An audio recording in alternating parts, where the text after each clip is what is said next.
This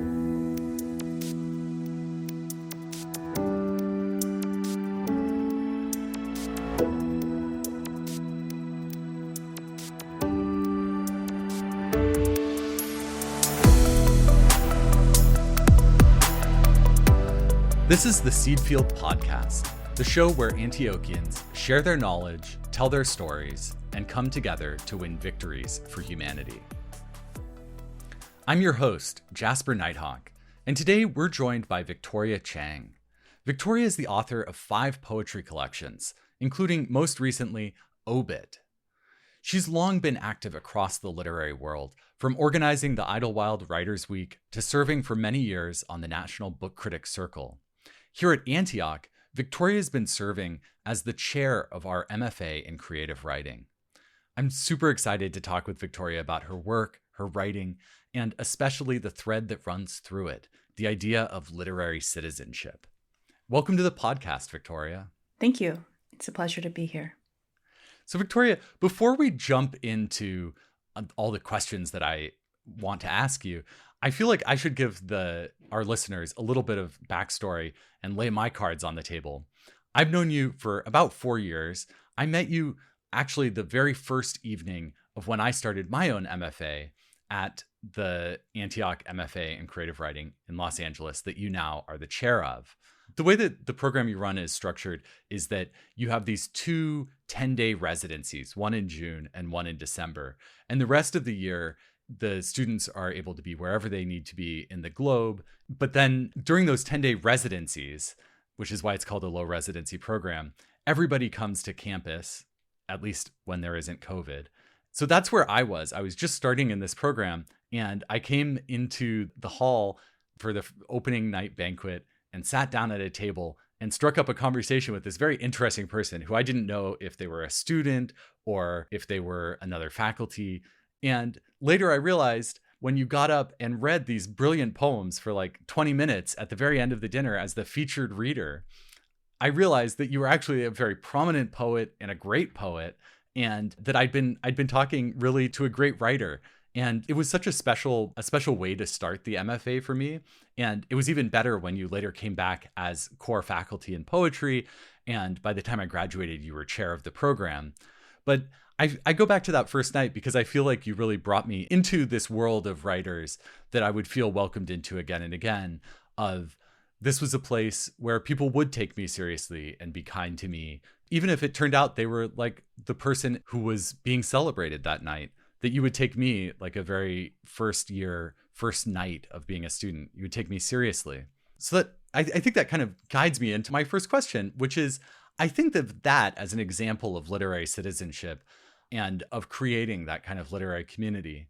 But would you please define for our listeners what literary citizenship means to you? Mm-hmm.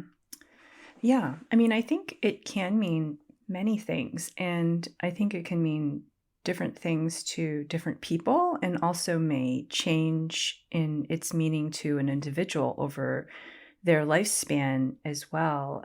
For me, I think of literary citizenship as very simply just remembering that even when you're writing anything, you're not writing only in a vacuum, and you're not writing just for yourself and for the benefits of yourself, that you're a part of a larger community that you should try and give back to in some way that you might feel comfortable.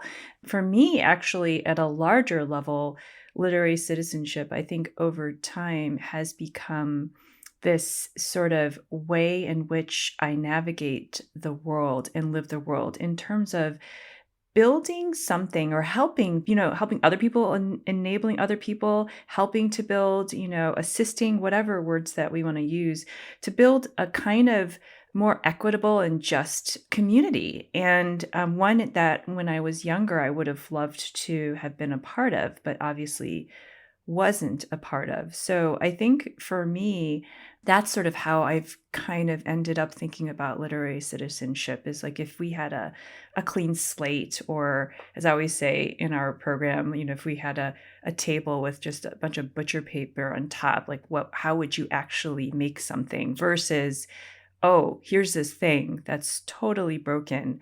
how shall we fix it? Like the way that I think about anything that I'm working on is, okay, let's imagine something totally different, and let's imagine what we might be able to build if we didn't have any constraints, and then we'll kind of go from there. So that to me is what literary citizenship is, building a better, more equitable and just world, that I would have liked to have been a part of.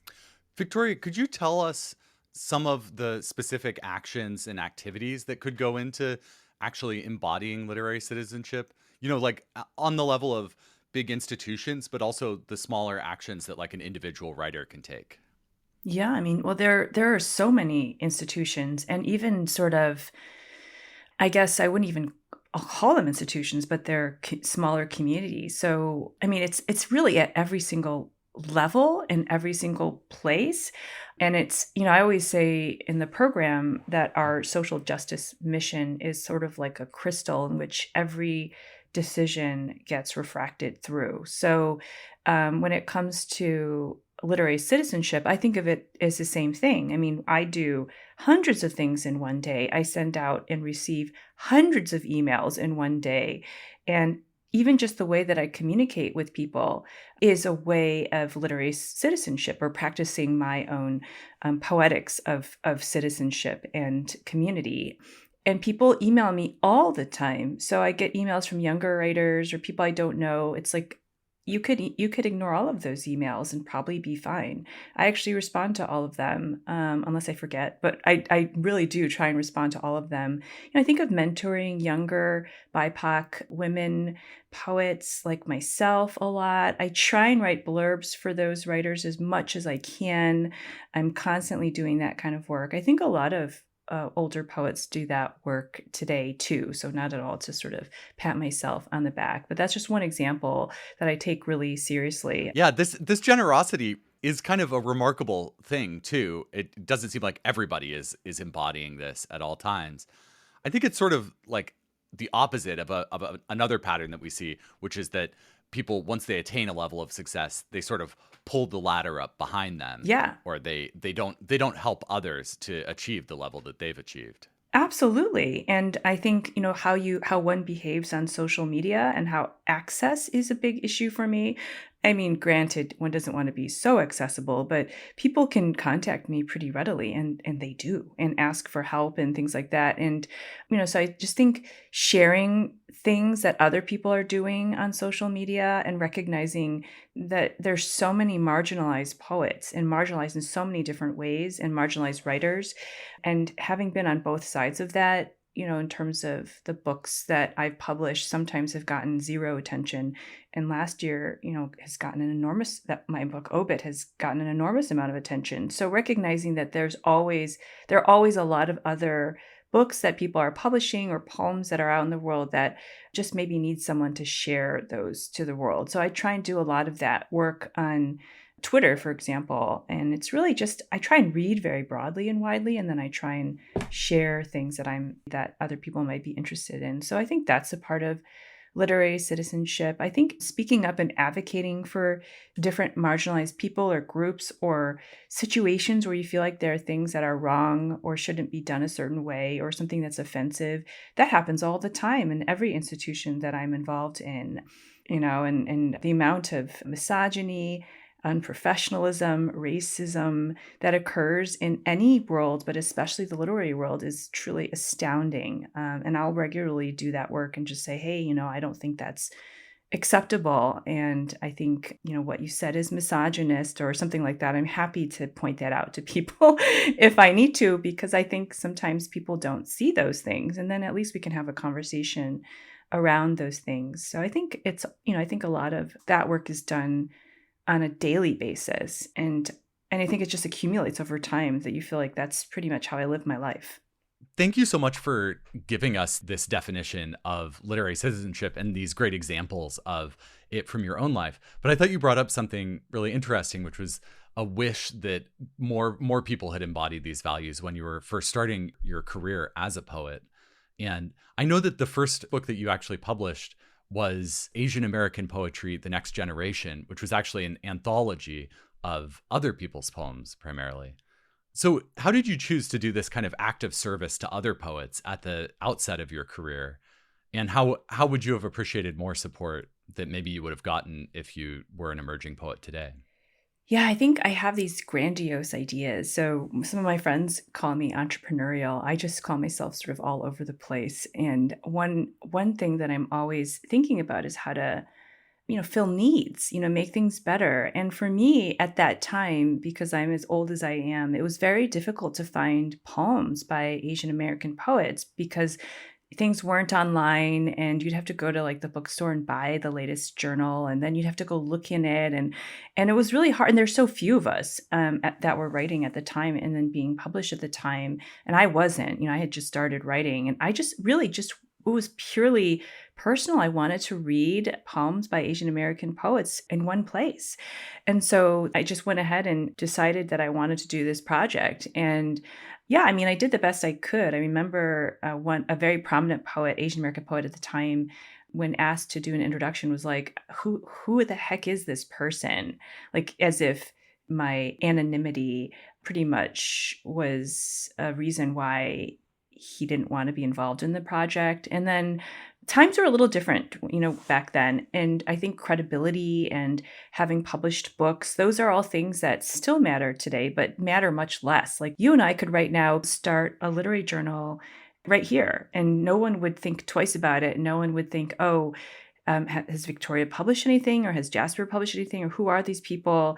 And I think times have really changed. Back then, I think things were more hierarchical, which is I really hate hierarchy. And so I did get a little bit of pushback. And I think even an Asian American critic had criticized the anthology.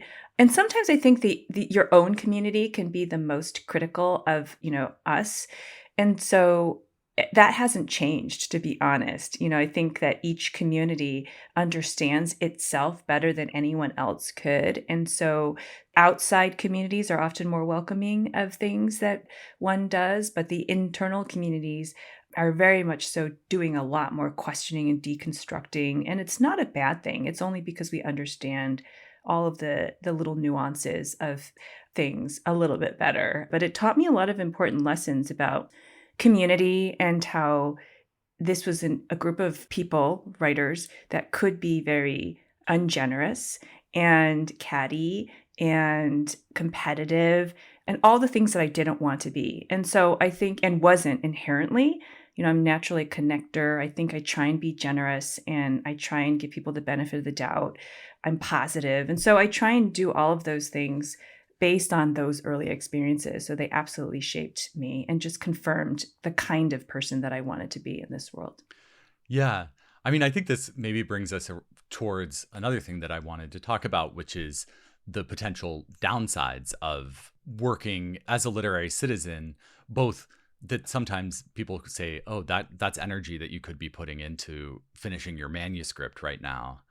And also that I think our society has a tendency to take advantage of people, and especially women of color, Sure. to use your labor to help prop up institutions that then maybe are publishing lots of white men, or are promoting, I don't know, can be running against those interests a little bit. Mm-hmm. So what are some of the potential perils that you see of being a good literary citizen, and what are like ways around them? Yeah, I mean, there are quite a few perils, but I think there are, perils to everything. But I definitely think that time is a huge peril. I mean, there are only so many hours in the day, and I use and squeeze every last second out of my day, every single day. But, I also think if I don't do X, Y, or Z, then who will? And so I just think that there are some people like myself that just naturally lean into supporting communities and building communities and enabling, communities to flourish. And for us, people like us, I think, again, I think that literary citizenship community work is my poetics.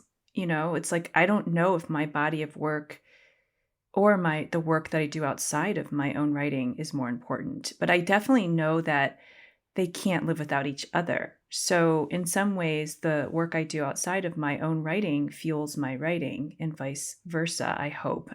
And so it's kind of like water or air to me. I feel like I would probably die if I didn't do anything for other people because I had such a desire to be supported when I was younger and didn't receive that support. And to this day, I still hear all sorts of stories like certain people just get more support. And it's pretty rare for someone like me who looks like me to get the support in terms of mentorship. I also do it because I can. So I don't feel like people have to do anything. But for me, I feel like I do have a lot of energy. But I will say this past year, with the widespread attention that OBIT has received and the pull on my time, this year has been truly a breaking point.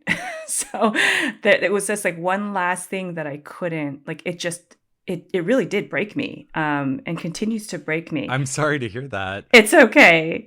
We need you, Victoria. It's really funny because my friends will be like, Victoria, people would die to have X, Y, or Z. So I'm very aware that, not to complain about it, because I think everything that's happened is such a privilege. It's a once in a lifetime kind of thing. It doesn't happen to everyone.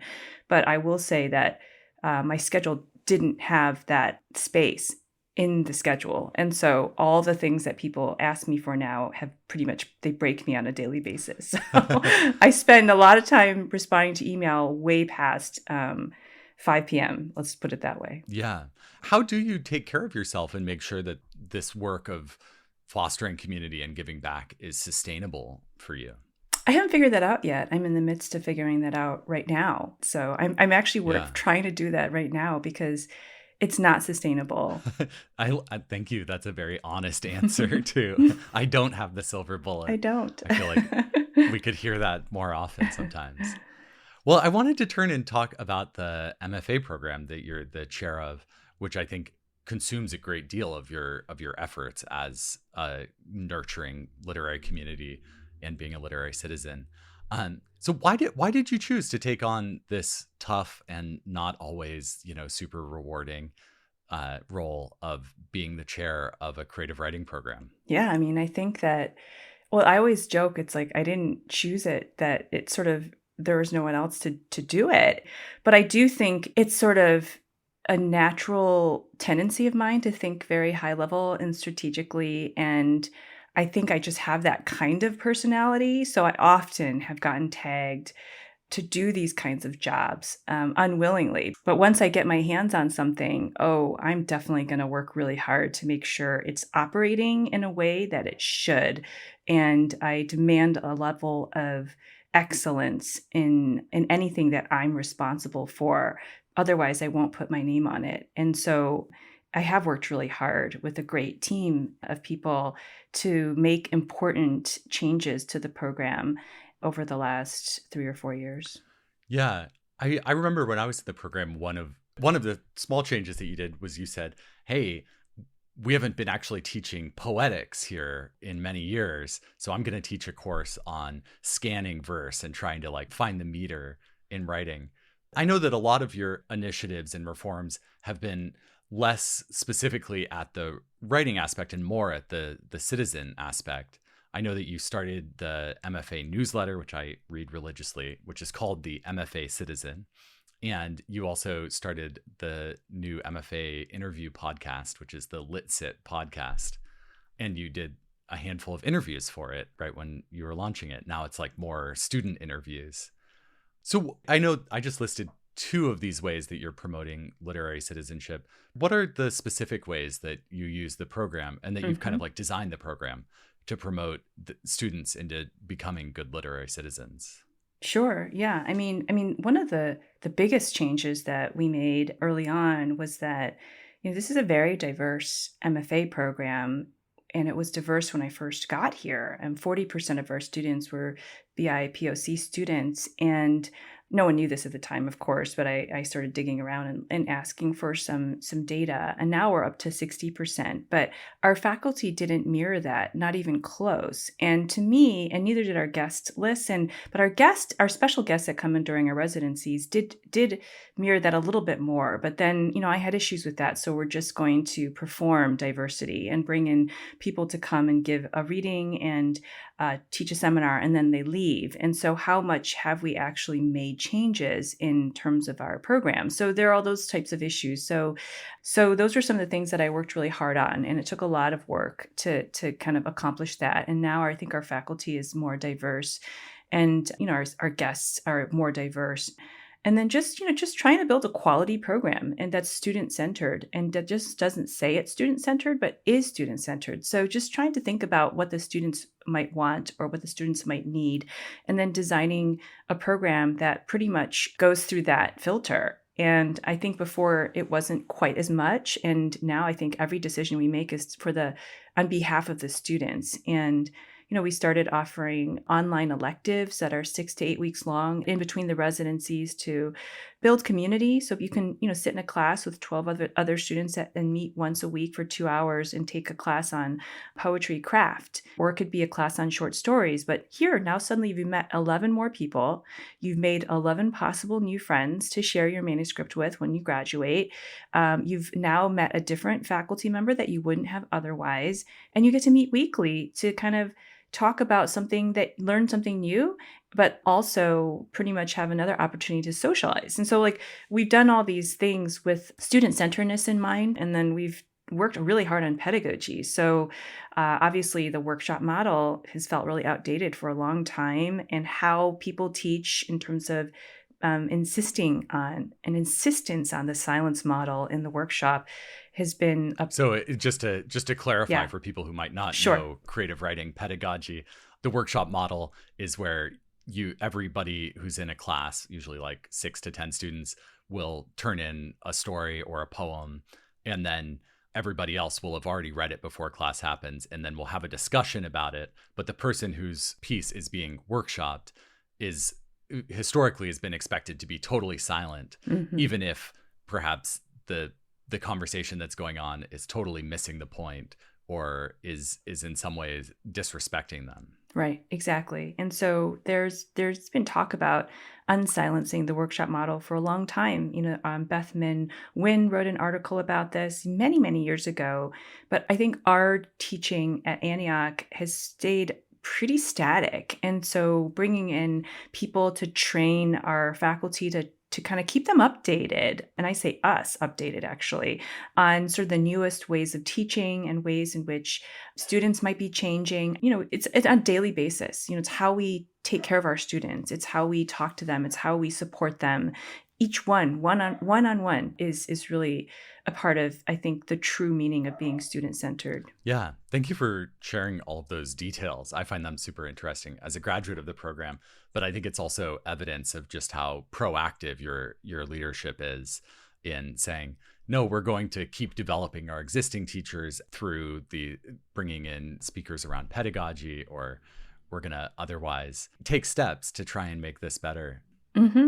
Yeah. Again, if I'm going to be associated with anything, I'm going to demand a certain level of excellence. And I think a part of excellence is not that there's this one goal, right? Excellence is fluid, and it's anti-hierarchical. It could be many things, but excellence is, I think, a continuous listening and for how we can improve and for striving for a better situation. Yeah. I'd love to turn away a little bit from the citizenship part, which I think it's important that we have the literary part in there with the citizenship. You've been mentioning that you published this book, Obit, that was just a massive hit. And I just wanted to list off some of the awards that it won. It won the Penn Volker Award, the Ansfield Wolf Book Prize, the Los Angeles Times Book Prize. It was also a Time Magazine Book of the Year, New York Times 100 Notable Book Selection, and one of NPR's Best Books of 2020. And it was in the running for 2 of the highest honors in American letters, the long list for the National Book Award, and it was a finalist for the National Book Critics Circle Award. So I was curious, you've talked around this a little bit, but I wanted to ask you outright, what was it like after almost 2 decades as a publishing writer to abruptly find yourself prominent in this much bigger stage and way beyond the usual circles of poetry readers? Yeah, I mean, it was I haven't really had time to reflect on that much, but the thing about being an artist for me at least, is that I have, to use the painter Agnes Martin's words, I've turned my back to the world.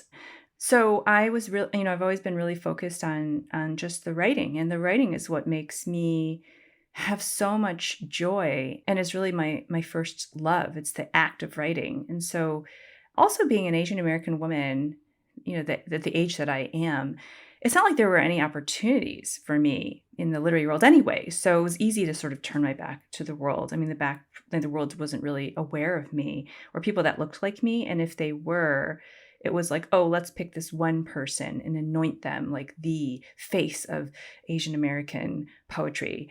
And so there's a lot of tokenism, and there still is, but much less than there used to be. So I guess I just really was accustomed to being invisible and anonymous.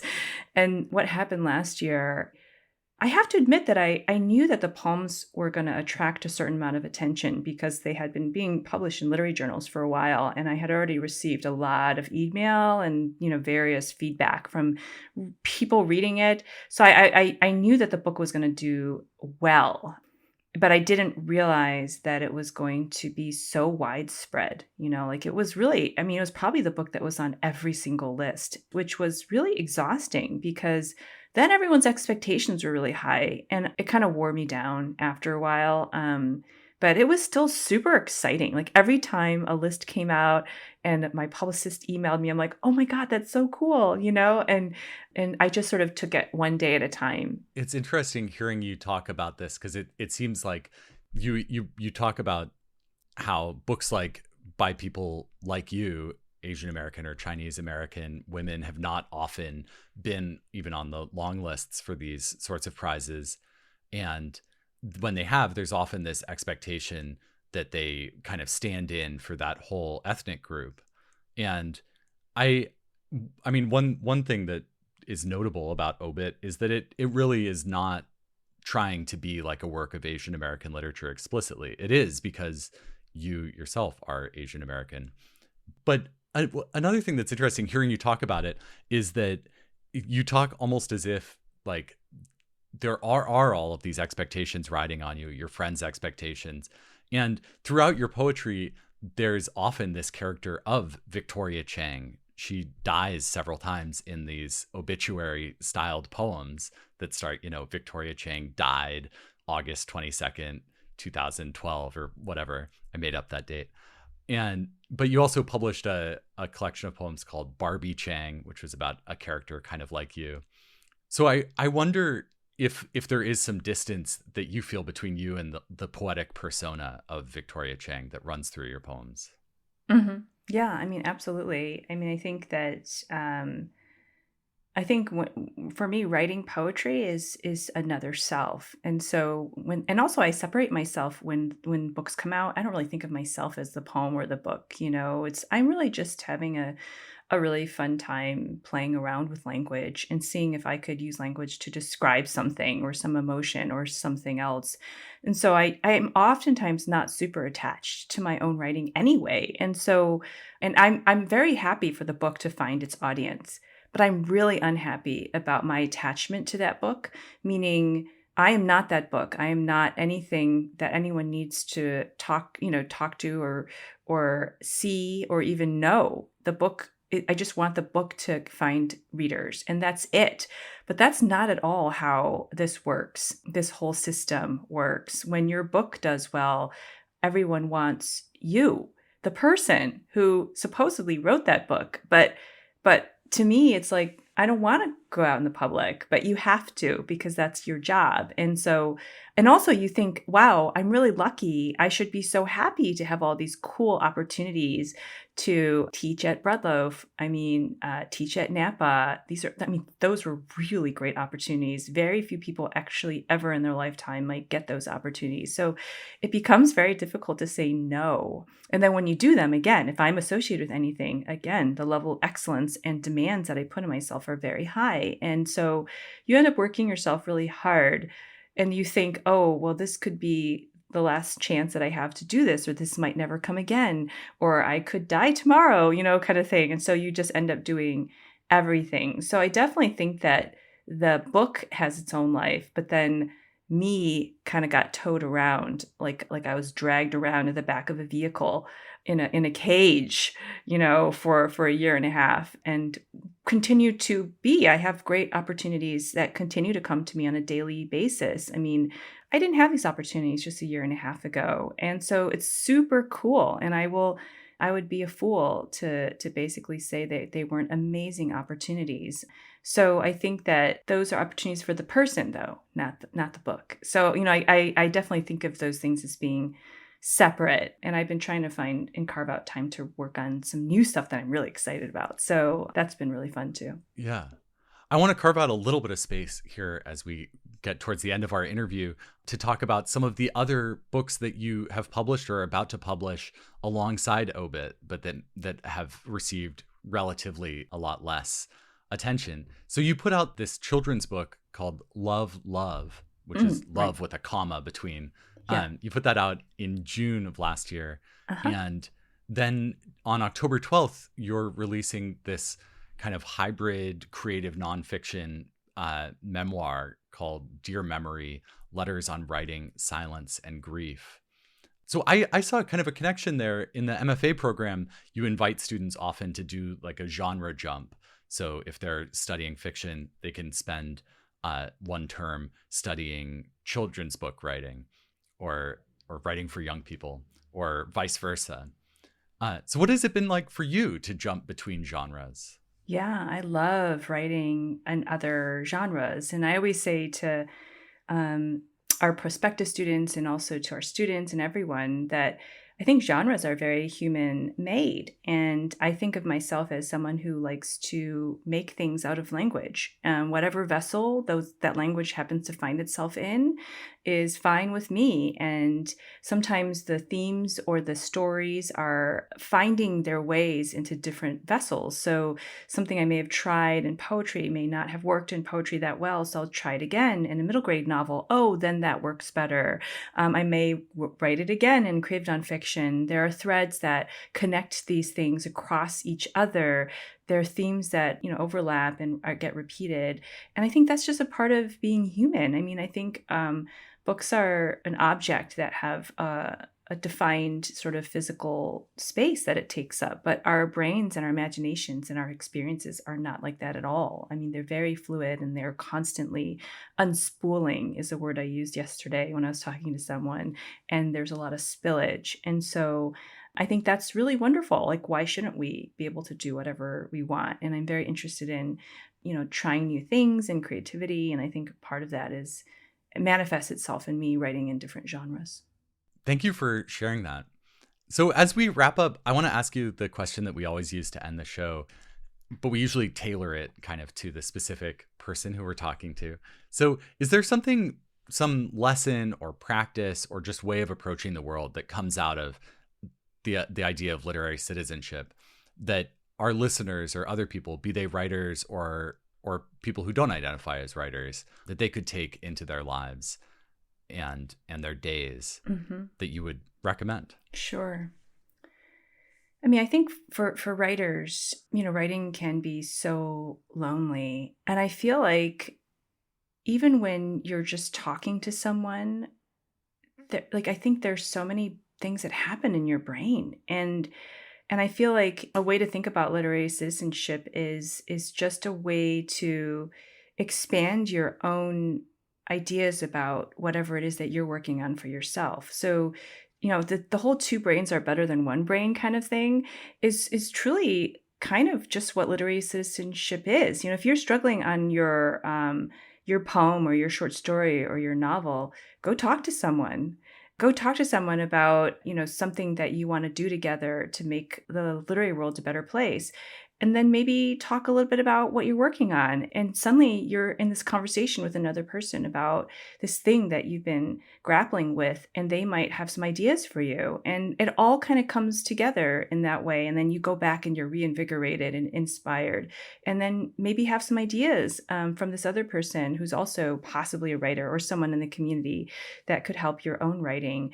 And, I just think it's all it's all tied together. It's not so you don't have to compartmentalize literary citizenship from your own creative practice. And I think sometimes we think about that of, oh, this is separate, this is different, it's taking away from my own creative practice, when in reality, I can't think of one instance where I've worked on something else for the community it hasn't come back to me in some way, even spiritually, And so I think that kind of eliminating those lines in the same way we eliminate those lines of genre is I think a good way to think about one's literary citizenship in the world. Thank you so much for that, Victoria, and thanks for joining us today.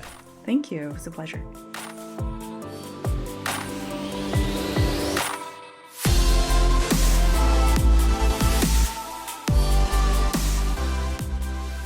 Victoria's books that we discussed, Obit, Love, Love, and Asian American Poetry, The Next Generation, are available in bookstores everywhere, and her book Dear Memory will be available October 12th. We'll link in our show notes to where you can order or pre-order these books online. We'll also link there to information about the MFA in Creative Writing at Antioch, Los Angeles. We post these show notes on our website, theseedfield.org, where you'll also find full episode transcripts, prior episodes, and more. The Seedfield podcast is produced by Antioch University. Our editor is Lauren Instenes. A special thanks to Karen Hamilton and Melinda Garland.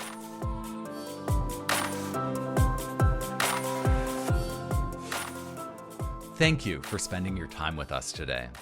That's it for this episode. We hope to see you next time. And don't forget to plant a seed, sow a cause, and win a victory for humanity. From Antioch University, this has been the Seedfield Podcast.